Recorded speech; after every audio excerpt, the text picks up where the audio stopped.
Всем привет! С вами Алина Возная, активная участница нескольких языковых разделов Википедии и активный пользователь Викисклада. Уже который год Википедия значится одним из самых влиятельных мировых ресурсов. Значимость компании, организации или отдельной личности оценивается по тому, есть ли о ней статья в Википедии или нет. Написать статью на конкретную тему – распространенное задание в школе, университете или даже на работе. Но без иллюстрации такая статья будет выглядеть незавершенной. Для примера я хочу показать вам статью о деревне Власово, в которой пока еще нет изображений, а также статью о деревне Тарасово, в которую добавлена одна фотография. Если мы хотим рассмотреть фотографию лучше, мы можем ее приблизить, а также узнать дополнительную информацию о человеке, который загрузил ее на Викисклад. У новых пользователей Википедии возникает вопрос, каким образом можно загрузить фотографию в статью. Этот вопрос напрямую связан с Викискладом, достаточно популярным ресурсом, одним из проектов фонда Викимедиа, на который на сегодняшний день загружено свыше 57 миллионов свободных изображений, и каждый день это число увеличивается. Что такое Викисклад? Викисклад – это хранилище изображений, видео, различных медиафайлов, которые распространяются под свободной лицензией. Использовать эти файлы вы можете как в своих статьях, так и за пределами Википедии. Изображения на Викискладе делятся на определенные категории для большего удобства пользователей. Мы можем выбрать одну из категорий для того, чтобы посмотреть, какие примерные изображения загружают пользователи. Выбираем категорию астрономии и видим, что она в свою очередь состоит из разных подкатегорий. Выбираем подкатегорию ночного неба. При соблюдении правил Викисклада каждый из нас может использовать материалы, которые размещены на этом ресурсе в свободном доступе. Так же, как мы можем загружать свои фотографии, чтобы другие пользователи Викисклада могли использовать их для своих публикаций. Фотографии, загруженные на Викисклад, используют также журналисты, копирайтеры и другие люди, чья деятельность связана с написанием текстов. Но очень часто пользователи забывают один важный нюанс. Если автор выкладывает фото в свободный доступ, это не означает, что он отказывается от своих прав. И пользователям, которые будут использовать это изображение, следует об этом помнить и внимательно читать информацию о лицензии. Как правило, если вы используете изображение с Викисклада, вам необходимо указать автора и лицензию, под которой это изображение распространяется. Для примера давайте откроем изображение и посмотрим, каким образом здесь систематизируется информация о нем. У каждого файла есть название, краткое описание и указывается автор. Также указывается, на каких условиях автор фотографии передает это изображение в свободный доступ. На Викисклад можно загружать фотографии, автором которых вы являетесь. Это могут быть изображения деревьев, животных, растений, памятников архитектуры, природных явлений и публичных людей. Нельзя загружать файлы, которые были созданы другими людьми, либо сделаны на основе их работ. К ним относятся скриншоты фильмов, телевизионных программ, логотипы, рекламные продукты и прочие медиафайлы чужого авторства. Но есть несколько исключений. Можно загрузить работу другого автора, если она перешла в общественное достояние. Как правило, это касается достаточно старых работ. Можно разместить чужую работу, если сам автор разрешил использовать ее кому угодно и опубликовал ее под свободной лицензией в интернете.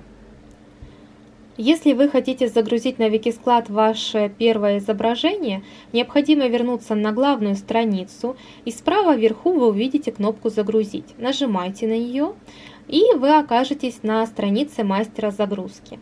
Как здесь может быть понятно, загрузка фотографии она происходит в несколько этапов. Для начала нам необходимо выбрать медиафайл, которым мы готовы поделиться. Я заранее подготовила изображение тюльпанов.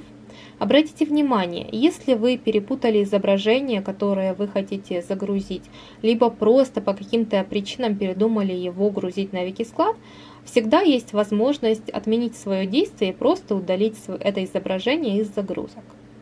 Нажимаем «Продолжить» и оказываемся на странице с авторскими правами.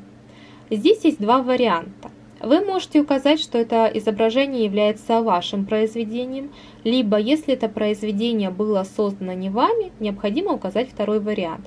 Но я указываю первый вариант.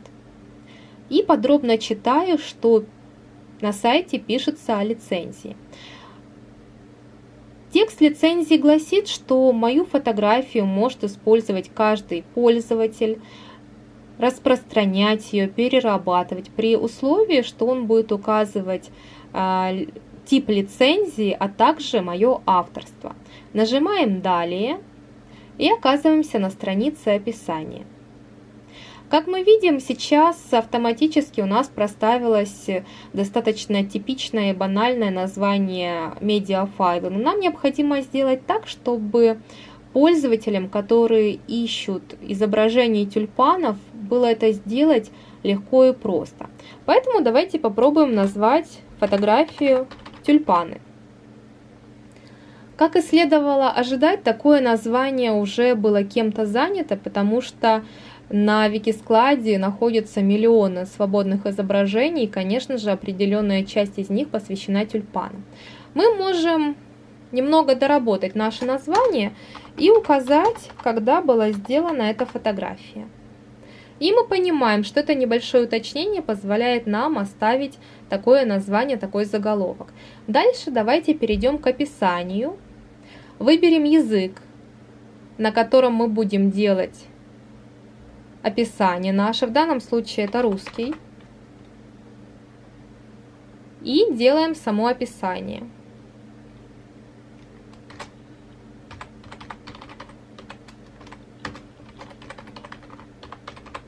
Здесь можно указать, в каком году была сделана фотография, где именно она была сделана. Возможно, это какой-то значимый объект, либо парк.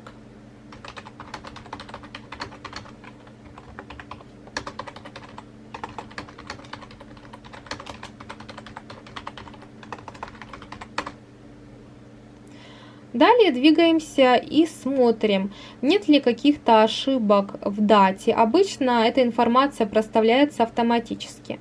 Далее категории. Категории необходимы для того, чтобы людям было проще искать изображения, которые им необходимы. Обычно категория указывается на английском языке, и мы проставляем общую категорию тюльпаны. После этого мы убеждаемся, что все данные корректно указаны, и нажимаем кнопочку внизу «Опубликовать файлы».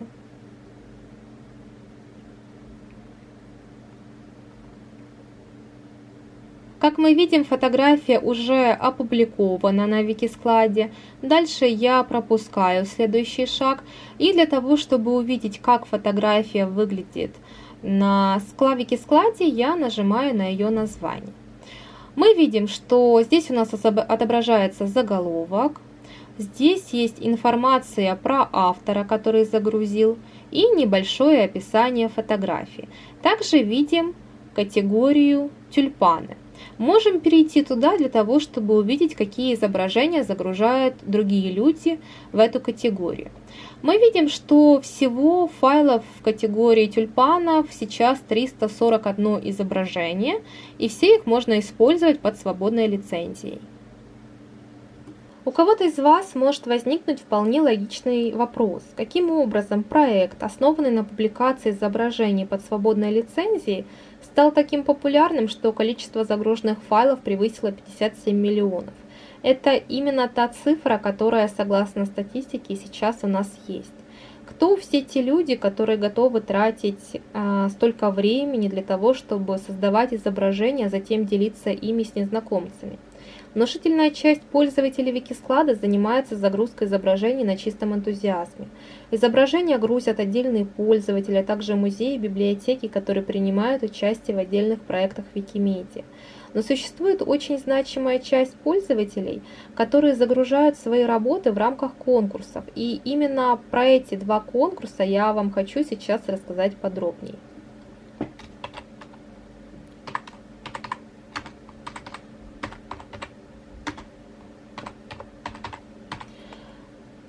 Первый конкурс, который связан напрямую с Википедией и Викискладом и является одним из самых масштабных, Вики любит Землю.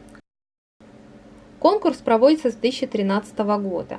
Его основная цель – собрать изображения из разных уголков Земли для того, чтобы сохранить информацию о природоохранных территориях, которые у нас есть, и показать, какой прекрасный мир вокруг нас.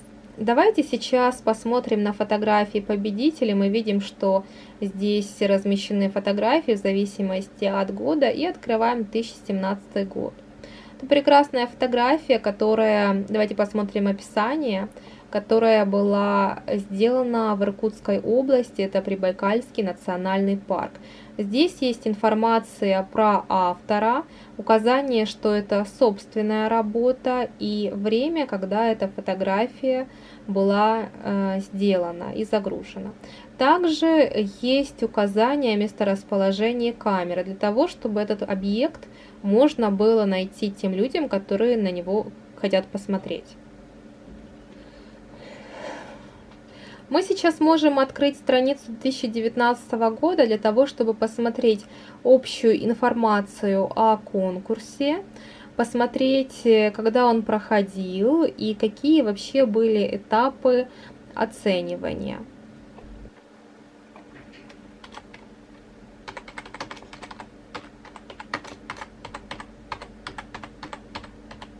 Вики любит памятники. Это еще один международный ежегодный конкурс, который постоянно проходит на Викискладе и пользуется не меньшей популярностью, чем Вики любит Землю. Количество участников каждый год увеличивается, как и количество загружаемых фотографий. И в отличие от Вики любит Землю, конкурс проводится начиная с 2010 года. На этой странице Викисклада мы видим небольшую статистику по странам-участникам и по количеству загруженных фотографий в разные периоды.